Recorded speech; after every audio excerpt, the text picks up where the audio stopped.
గత 5 సంవత్సరాలు YCP government నడిచింది. అదందరికీ తెలిసిందే. ఎవరు సుఖశాంతులతో ఉన్నారు లేదు అనేది ప్రజలందరూ కూడా ఇప్పుడు గమనిస్తూ వస్తున్నారు.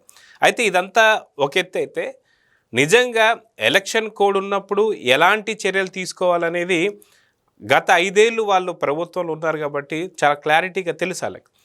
అయినా సరే వ్యూహం ప్రకారం ఎలక్షన్ కోడ్ ఉందని చెప్పిన తర్వాత ఈసీ సీరియస్ అయిన తర్వాత కూడా బేఖాతరు చేస్తూ ఏదైతే గుంటూరు మిర్చి యార్డుకి వచ్చినటువంటి ఒక సందర్భం మనం చూసాం.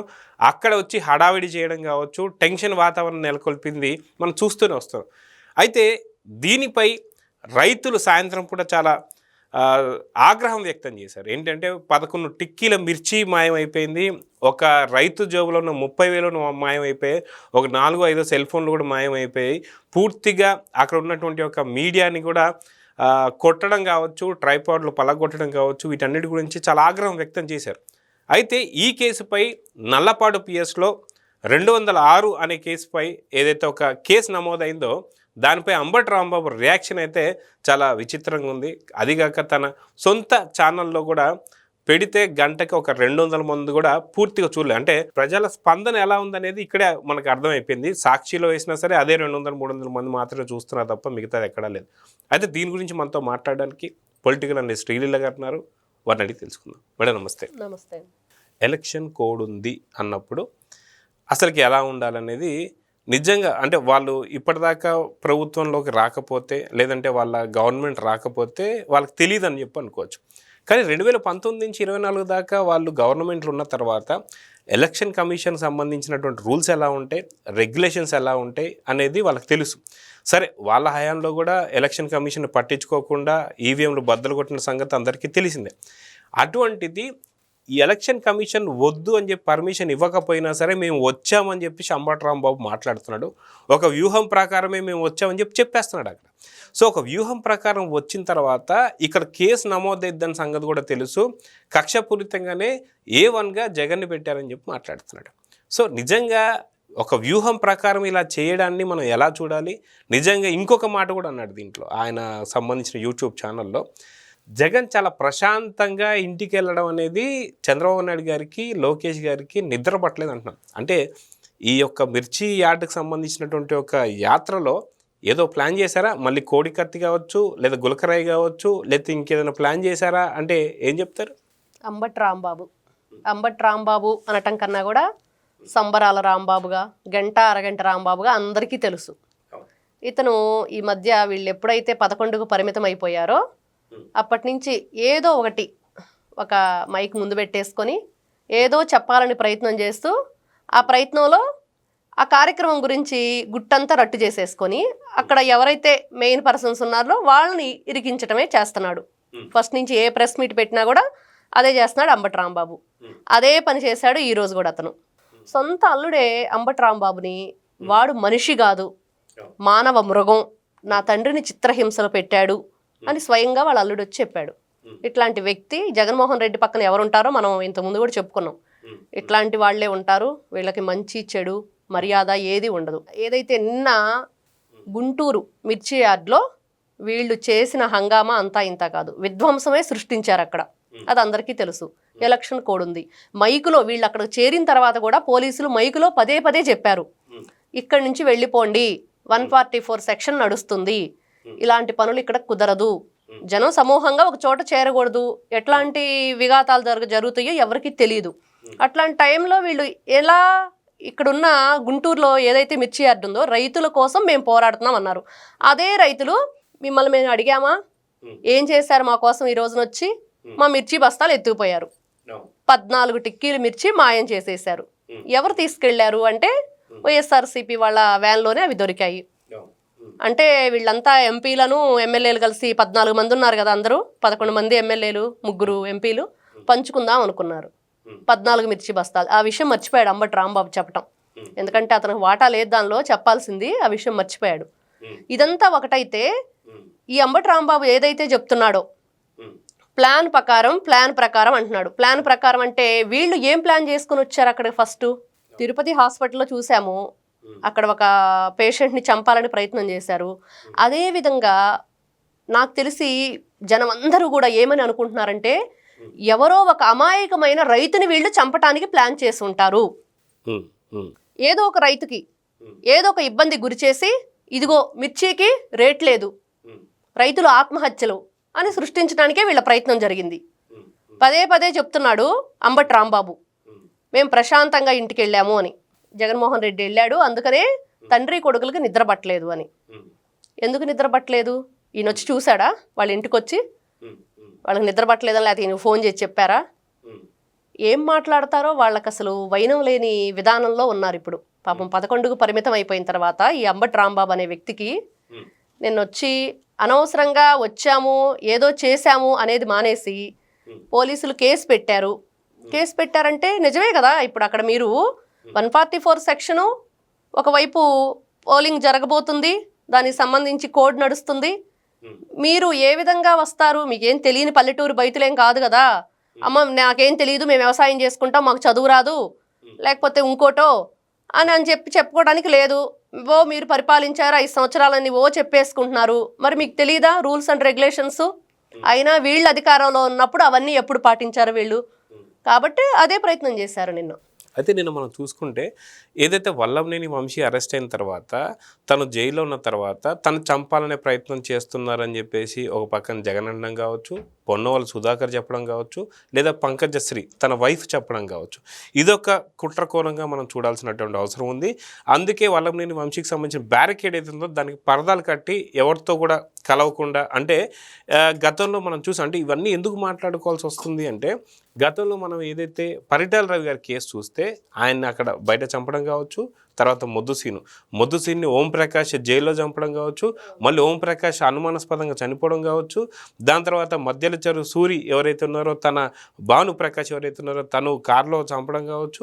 ఇంత స్కెచ్లు సినిమాలకు కూడా దొరకలేనన్ని స్కెచ్లు మనం చూస్తూ వస్తున్నాం.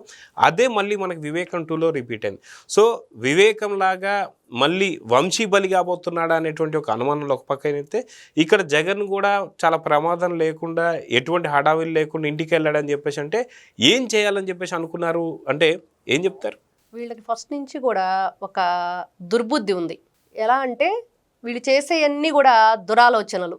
ఎలాగా జనాన్ని మభ్య పెట్టాలి.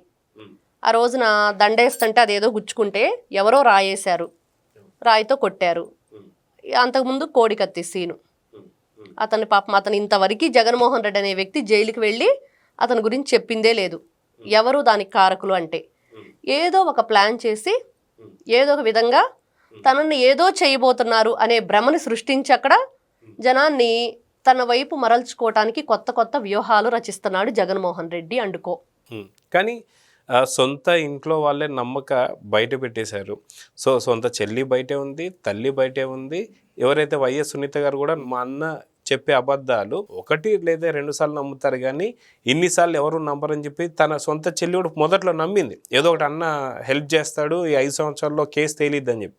కానీ కరెక్ట్గా 2 సంవత్సరాల తర్వాత పూర్తి స్థాయి అంటే అపాయింట్మెంట్ కూడా ఇవ్వకుండా బయట జైళ్ళల్లో ఉండే వాళ్ళందరికి ములాఖాతులు ఇవ్వడం అయితే కుదురుతుంది, కానీ సొంత చెల్లికి అపాయింట్మెంట్ ఇవ్వడం కుదరకపోయేసరికి తను కూడా బయట పెట్టేసింది. సో దీంతో ఇప్పుడు ఏం కాబోతుంది, ఏం జరగబోతుంది అంటే ఏం చెప్తారు? వంశీ ఇప్పుడు జైల్లో ఉన్నాడండి. అతనికి నిజంగానే ప్రాణహాని ఉంది. ఎవరి వల్ల అంటే జగన్మోహన్ రెడ్డి వల్ల. ఎందుకంటే ఏ నిజం ఎప్పుడు ఎలా బయట పెడతాడో, ఏ విధమైన భయానికి తను లోనవుతాడో అనేది జగన్మోహన్ రెడ్డిలో భయం ఉంది. ఇప్పుడు ఆమెనైనా సునీతనైనా చెల్లెల్ని ఫస్ట్ వాళ్ళ వైఫ్ అండ్ హస్బెండ్ మీద కూడా ఆ కేసు పెట్టడానికి చూశారు. ఎలా అయినా సరే స్ట్రాంగ్గా వాళ్ళ మీదకే వెళ్ళేటట్లు ట్రై చేశారు, అది జరగలేదు. ఇలా కొన్ని విభిన్నమైన ఆలోచనలతోటి ఏ విధమైన అక్కడ ఏది లేని దాన్ని సృష్టించి తను ఎలాగైనా సరే పదవిని చేపట్టాలి, అధికారాన్ని తను ఇప్పటి వరకు ఏదైతే మేనేజ్ చేస్తూ వచ్చాడో ప్రభుత్వాలన్నింటినీ కూడా అందరినీ కూడా 12 సంవత్సరాల నుంచి బెయిల్ మీద ఉన్నాడు. కొత్త కొత్త వ్యూహాలను రచిస్తూ కొత్త కొత్త పథకాలని రచిస్తూ తనని ఏదో ఒకటి చేయించుకొని తనే రాయి తీసుకొని కొట్టించుకోవడం కానివ్వండి, కత్తి తీసుకొని పొడిపించుకోవడం మనం సినిమాల్లో చూస్తూ ఉంటాం. అలాగే ఆపరేషన్ దుర్యోధన మూవీలో వాళ్ళు చేయిస్తారు. అలానే ఇలాంటివన్నీ చూస్తూ ఉంటారు వీళ్ళు ఖాళీగా ఉన్నప్పుడు ఇంట్లో. ఇలాంటివన్నీ కూడా చేయించుకోవడానికి ప్రయత్నమే తప్పించి వంశీ ఈ రోజున శిక్షకు అర్హుడు, జైల్లో ఉన్నాడు. అతను చుట్టూ పరదాలు కడుతున్నాడంటే అతనికి ప్రమాదం ఉంది. ఎవరి వల్ల ఉంది అంటే ఇతనే జైలుకి ఎవరినన్నా పంపిస్తాడేమో జగన్మోహన్ రెడ్డి అనే ఆలోచన కూడా పోలీసులకు ఉంది. కాబట్టి అతనికి ఏ విధమైన రక్షణ ఇవ్వాలి అనేది వాళ్ళు రక్షిస్తున్నారు. ఇంకా వీళ్ళు బయటకు వచ్చి ఈ రోజున జనంలోకి లేని దాన్ని ఇప్పుడు కూటమి ప్రభుత్వం చక్కగా పరిపాలన చేస్తుంది.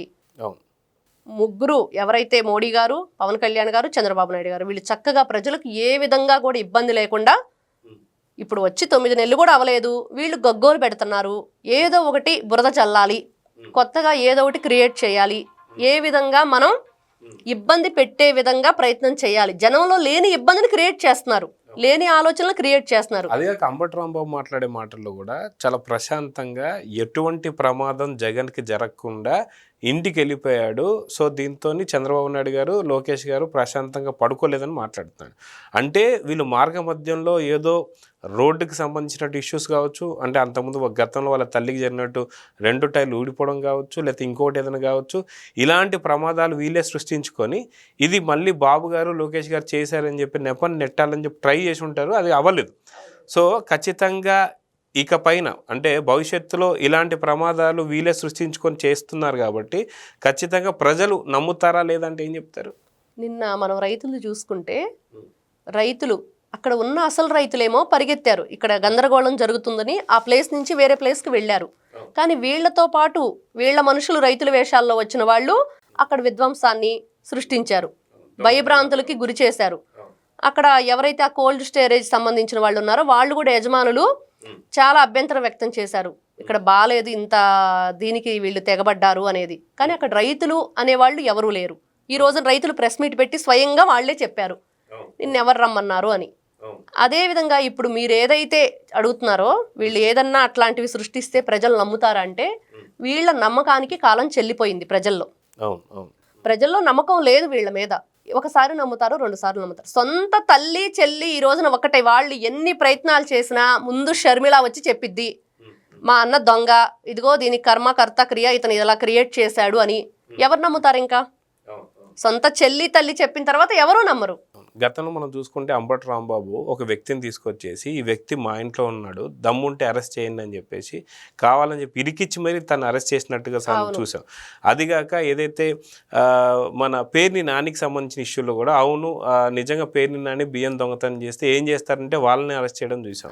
ఇలా ప్రతి ఒక్కరిని ఇరికిస్తూ వెళ్తూ ఇప్పుడు జగన్నే స్వయంగా ఇరికిచ్చాడా అంబటి రాంబాబు? అవును ఇక్కడ ఏదో కుట్ర చేశాము కానీ అది భగ్నం అయింది, కానీ ఇక పైన జరగబోతున్నాయని చెప్పి ఇరికిచ్చాడని చెప్పి అనుకోవాలి అంబటి రాంబాబు. ఖచ్చితంగా చెప్పుకోవచ్చు. అంబటి రాంబాబు మాటల్లో అర్థమైపోతుంది.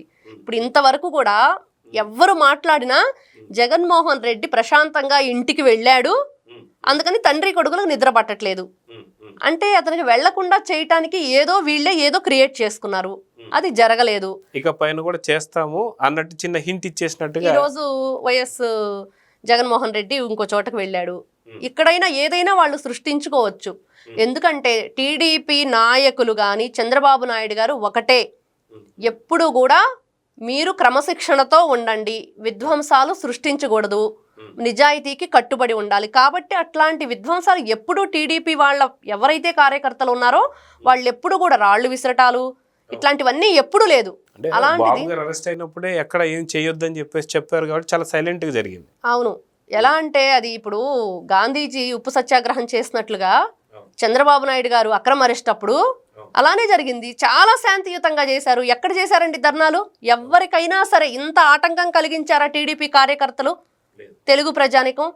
అది ఒక నాయకుడు తనకున్న క్యాడర్ని ఎలా నడిపిస్తున్నాడంటే టీడీపీ కార్యకర్తలు ఆ రోజు ఎంత సహనంతో వాళ్ళు నిలబడ్డారు, ఎలా ఉన్నారు అన్నదానికి అదే నిదర్శనం. ఈ రోజున వీళ్ళు వాళ్ళే ఏదో సృష్టించుకొని వాళ్ళు గూండాలని రౌడీని, వీళ్లే పెద్ద గూండాలు రౌడీలు, సొంత బాబాయిని చంపించేసిన జగన్మోహన్ రెడ్డికి అదో పెద్ద లెక్క కాదు. దస్తగిరి ఈరోజు చెప్తున్నాడు జగన్మోహన్ రెడ్డి సూత్రధారి పాత్రధారి అని. వీళ్ళే కావాలని ఏదో ఒకటి చేయించుకోవటం తప్పించి ప్రజలు ఎవరు నమ్మరు. అంబటి రాంబాబు ఈరోజు ఖచ్చితంగా నిజం చెప్పేశాడు, నిన్న ఏదో ప్లాన్ చేశామని. సో చూద్దాం మేడం, ఖచ్చితంగా వాళ్ళు ఏదైతే చెప్పినటువంటి వ్యాఖ్యలు కావచ్చు, మాటలు కావచ్చు, సొంత ఛానల్లో పెట్టుకుంటే 200 మంది కూడా సరిగా చూడనటువంటి పరిస్థితి. కాకపోతే ఈరోజు అంబటి రాంబాబు చాలా కీలకమైనటువంటి పాయింట్ అయితే చెప్పారు. ఏంటంటే మేము ఏదో వ్యూహ రచన చేస్తున్నాము, మీరు తగు జాగ్రత్తలు తీసుకోండి అని చెప్పైతే నిజం కూటమి ప్రభుత్వానికి చాలా మేలు చేశాడని చెప్పుకోవాలి. సో చూద్దాం జరగబోతుంది. నమస్తే.